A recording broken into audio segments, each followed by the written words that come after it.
Chapter 3 The Sailing of the King. What made Scrub look so dingy, and Jill too, if she could only have seen herself, was the splendor of their surroundings. I had better describe them at once. Through a cleft in those mountains which Jill had seen far inland as she approached the land, the sunset light was pouring over a level lawn. On the far side of the lawn, its weather vanes glittering in the light, rose a many-towered and many-turreted castle, the most beautiful castle Jill had ever seen. On the near side was a quay of white marble, and, moored to this, the ship, a tall ship with a high forecastle and high poop, gilded and crimson, with a great flag at the masthead and many banners waving from the decks, and a row of shields bright as silver along the bulwarks. The gangplank was laid to her, and at the foot of it, just ready to go on board, stood an old man. He wore a rich mantle of scarlet, which opened in front to show his silver mailed shirt. There was a thin circlet of gold on his head. His beard, white as wool, fell nearly to his waist. He stood straight enough, leaning one hand on the shoulder of a richly dressed lord who seemed younger than himself. But you could see he was very old and frail. He looked as if a puff of wind could blow him away, and his eyes were watery. Immediately in front of the king, who had turned round to speak to his people before going on board the ship, there was a little chair on wheels, and harnessed to it a little donkey, not much bigger than a big retriever. In this chair sat a fat little dwarf. He was as richly dressed as the king, but because of his fatness and because he was sitting hunched up among the cushions, the effect was quite different. It made him look like a shapeless little bundle of fur and silk and velvet. He was as old as the king, but more hale and hearty, with very keen eyes. His bare head, which was bald and extremely large, shone like a gigantic billiard ball in the sunset light. Farther back, in a half-circle, stood what Jill at once knew to be the courtiers. They were well worth looking at for their clothes and armour alone. As far as that went, they looked more like a flower bed than a crowd. But what really made Jill open her eyes and mouth as wide as they would go was the people themselves, if people was the right word. For only about 1 in every 5 was human. The rest were things you never see in our world. Fauns, satyrs, centaurs. Jill could give a name to these, for she had seen pictures of them. Dwarfs, too. And there were a lot of animals she knew as well. Bears, badgers, moles, leopards, mice, and various birds. But then they were so very different from the animals which one called by the same names in England. Some of them were much bigger. The mice, for instance, stood on their hind legs and were over 2 feet high. But quite apart from that, they all looked different. You could see by the expression in their faces that they could talk and think just as well as you could. "Golly," thought Jill, "so it's true after all." But next moment she added, "I wonder, are they friendly?" For she had just noticed on the outskirts of the crowd 1 or 2 giants and some people whom she couldn't give a name to at all. At that moment, Aslan and the signs rushed back into her mind. She had forgotten all about them for the last half-hour. "Scrub!" she whispered, grabbing his arm. "Scrub, quick! Do you see anyone you know?" "So you've turned up again, have you?" said Scrub disagreeably, for which he had some reason. "Well, keep quiet, can't you? I want to listen." "Don't be a fool," said Jill. "There isn't a moment to lose. Don't you see some old friend here? Because you've got to go and speak to him at once." "What are you talking about?" said Scrub. "It's Aslan, the lion, says you've got to," said Jill despairingly. "I've seen him." "Oh, you have you? What did he say?" "He said the very first person you saw in Narnia would be an old friend, and you've got to speak to him at once." "Well, there's nobody here I've ever seen in my life before. And anyway, I don't know whether this is Narnia." "Thought you said you'd been here before," said Jill. "Well, you thought wrong then." "Well, I like that. You told me—" "For heaven's sakes, dry up and let's hear what they're saying." The king was speaking to the dwarf, but Jill couldn't hear what he said. And as far as she could make out, the dwarf made no answer, though he nodded and wagged his head a great deal. Then the king raised his voice and addressed the whole court. But his voice was so old and cracked that she could understand very little of his speech, especially since it was all about people and places she had never heard of. When the speech was over, the king stooped down and kissed the dwarf on both cheeks, straightened himself, raised his right hand as if in blessing, and went, slowly and with feeble steps, up the gangway and on board the ship. The courtiers appeared to be greatly moved by his departure. Handkerchiefs were got out. Sounds of sobbing were heard in every direction. The gangway was cast off. Trumpets sounded from the poop, and the ship moved away from the quay. It was being towed by a rowing boat, but Jill didn't see that. "Now," said Scrub. But he didn't get any further because at that moment a large white object, Jill thought for a second that it was a kite, came gliding through the air and alighted at his feet. It was a white owl, but so big that it stood as high as a good-sized dwarf. It blinked and peered as if it was short-sighted, and put its head a little on one side and said in a soft, hooting kind of voice, "To who? To who? Who are you two?" "My name's Scrub, and this is Pole," said Eustace. "Would you mind telling us where we are?" "In the land of Narnia, at the king's castle of Cair Paravel."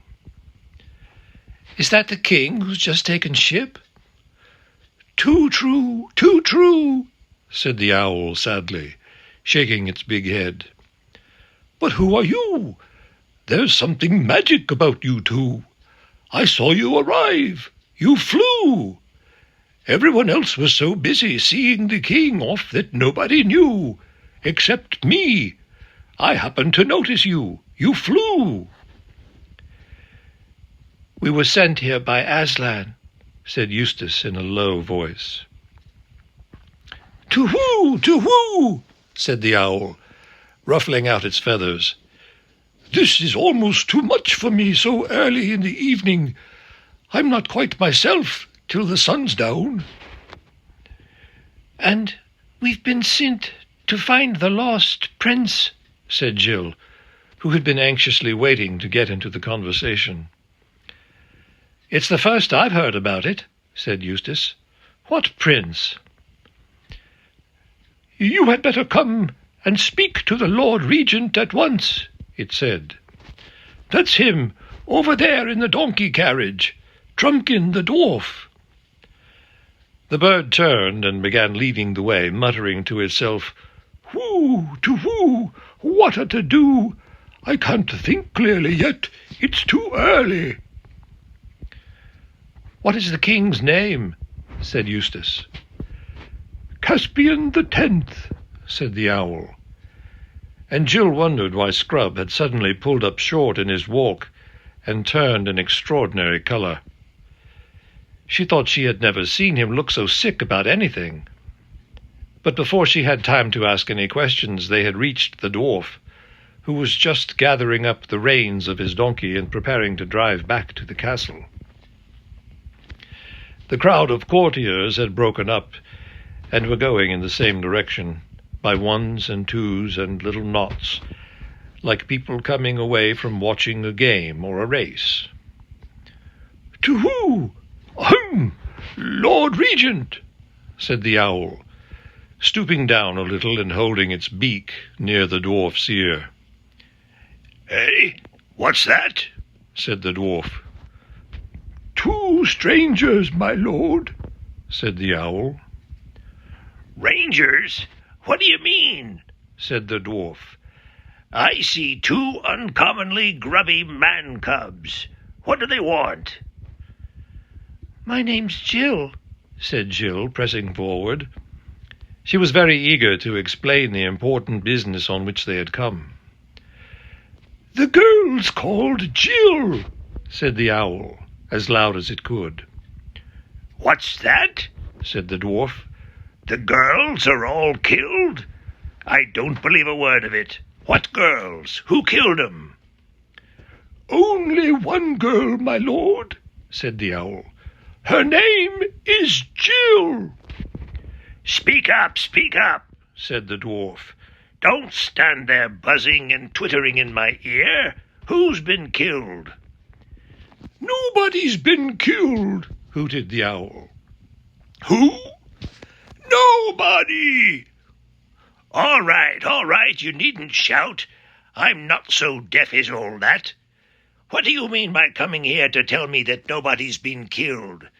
Why should anyone have been killed?" "Better tell him I'm Eustace," said Scrub. "The boy's Eustace, my lord," hooted the owl as loud as it could. "Useless?" said the dwarf irritably. "I dare say he is. Is that any reason for bringing him to court, eh?" "Not useless," said the owl. "Eustace!" "Used to it, is he? I don't know what you're talking about, I'm sure. I tell you what it is, Master Glimfeather.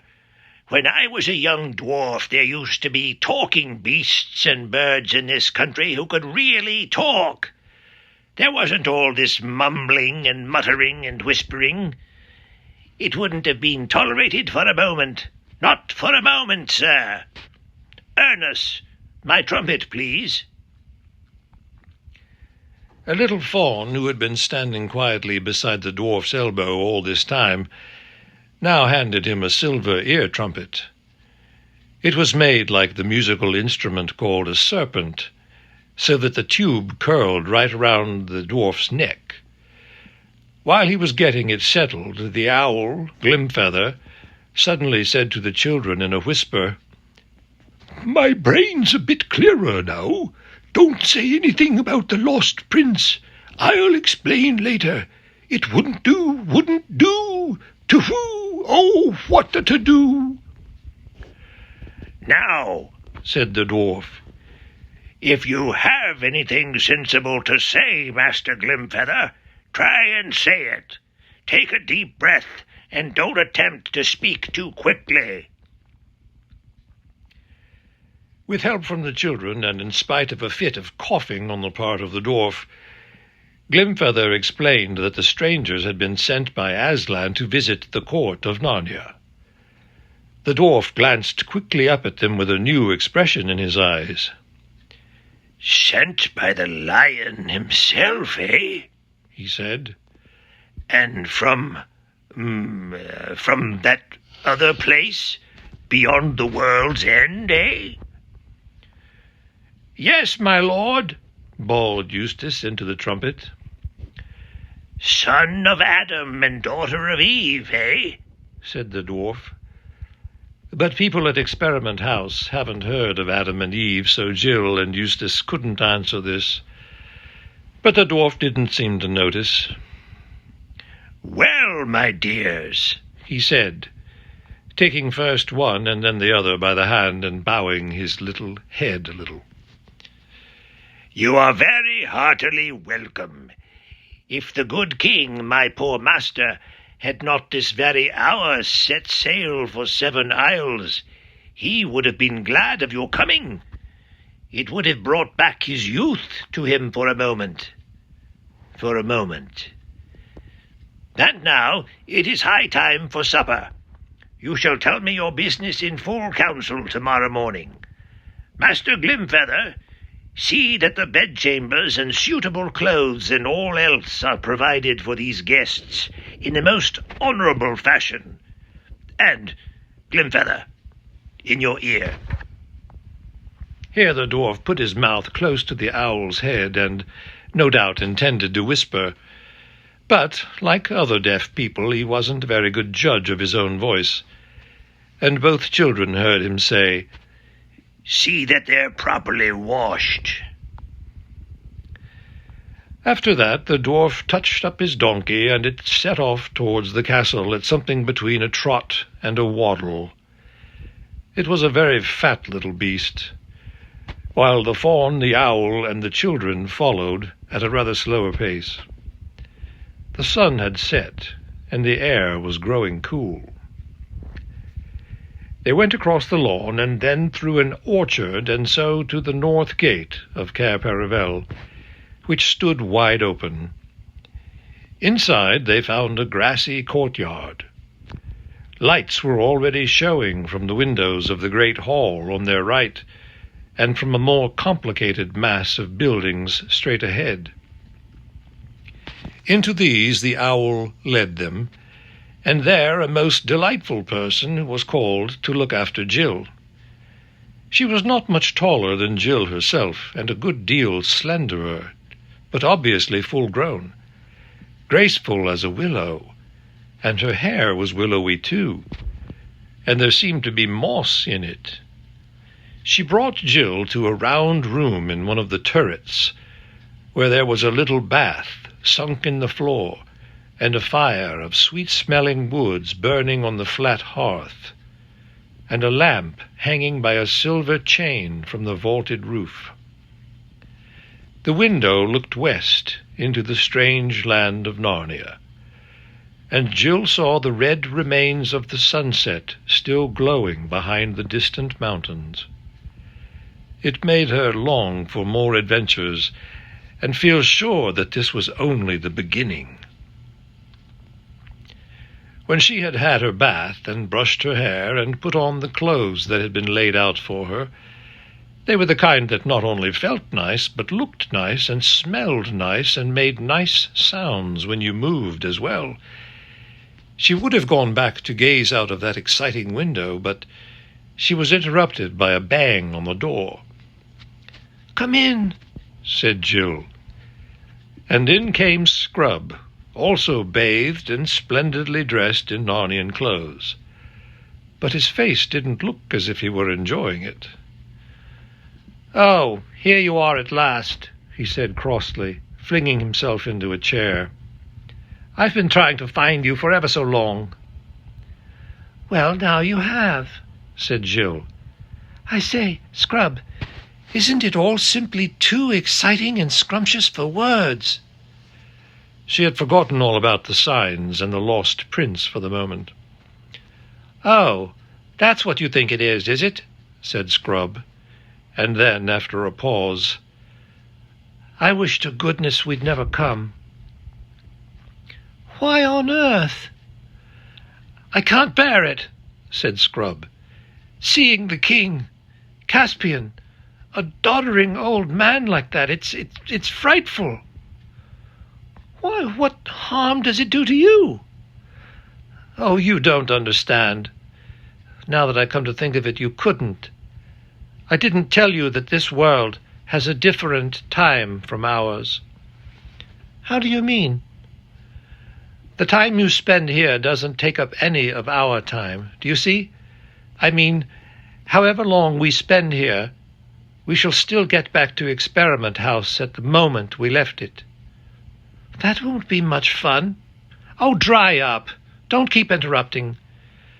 And when you're back in England, in our world, you can't tell how much time has gone here. It might be any number of years in Narnia while we're having 1 year at home.